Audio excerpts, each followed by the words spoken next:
Tengok cam ataupun tempat potong padi kat depan ni pun dia sengit sebelah. Dia belah ni dia sangkut, dia terandah dengan tanah. Ni dia pun dah cuba angkat habis dah ni, tak boleh angkat dah. Dia memang sangkut dah tengkuk, tak boleh angkat dah. Dia memang sangkut, dia kubang tadi dalam, dia sengit sebelah.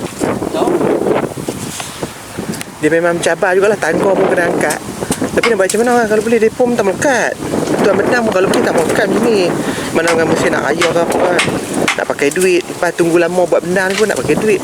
Tiba-tiba nak ambil padi dia lekat. Jadi kalau boleh depa pun tak melekat. Sangat mencabar, tengok selut. Abang tu nak bergerak pun payah juga. Dia selut lembek liat. Dia tangkap.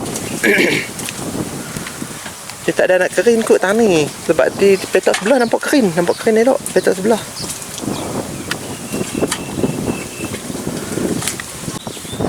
Okey.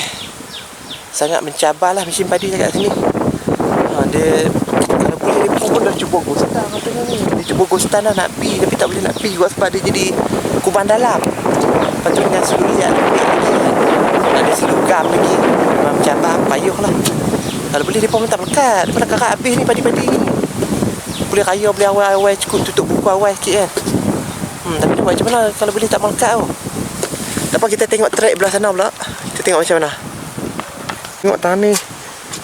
Tangan ni kita tengok apa, batang kayu dah ada lah dekat track tu mungkin dia kubang dalam ataupun kubang lembek.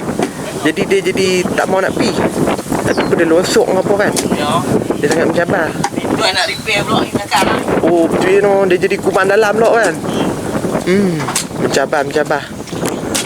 Okey, batang kayu pun ada tengok. Batang kayu pun bawa fak ni, fak. Tak apa dah, nanti dia pun mungkin boleh lapik batang kayu, mungkin insya-Allah boleh naik lah. Harap-harap kita dipermudahkan urusan lah, harap boleh naik, boleh kerak padi pun kan. Mana dengan nak raya lagi. Tapi nak buat macam mana?